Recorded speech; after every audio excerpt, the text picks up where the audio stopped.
বক্তব্যগুলো মেঠো বক্তৃতার মতো হচ্ছে না, এবং উনি যে 300 ফিটে যে বক্তব্য দিচ্ছেন ওটাও ট্রেডিশনাল মেঠো বক্তৃতার মতো না হচ্ছে।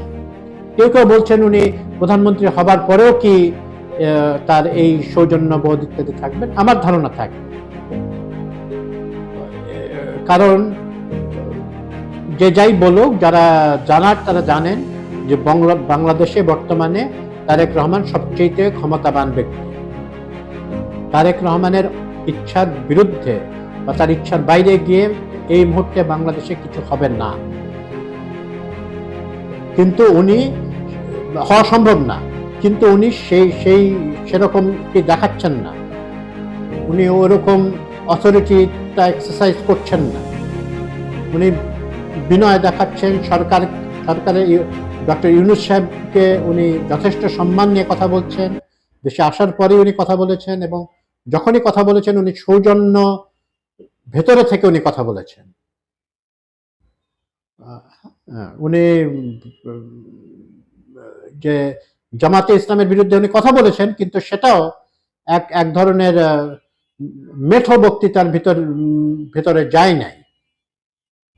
কাউকে ব্যক্তি আক্রমণে, জামাতের আমিরকে ব্যক্তি আক্রমণ বা কাউকেই ব্যক্তি আক্রমণ করে উনি কথা বলেন নাই। তো সাংবাদিকদের সাথে ওনার যে আচরণ, আমি বিশ্বাস করি বা বিশ্বাস করতে চাই অ্যাটলিস্ট যে ভবিষ্যতেও বজায় থাকবে, এবং উনি বাংলাদেশি সাংবাদিকদের সাথে উনি ঘন ঘনই কথা বলবেন। ঘন ঘন মানে ওনার কাজকর্মের ভেতরে থাকবেন। উনি বিদেশ সফর থেকে এসে বা কোনো একটা বিশেষ উপলক্ষে উনি সাংবাদিকদের সাথে মত বিনিময় করবেন, প্রেস কনফারেন্স ডাকবেন, এবং উনি শুনবেন।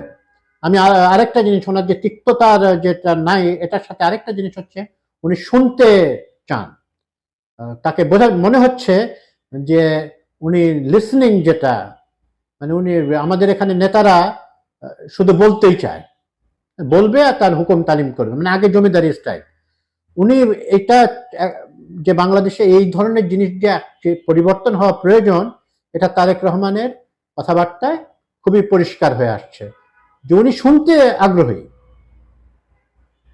আগ্রহী, এবং উনি জানেন উনি কি বলেছেন এটা উনি জানেন, কি বলবেন এটা উনি জানেন, এবং মানে উনি হোমওয়ার্ক করে সব জায়গায় আসেন।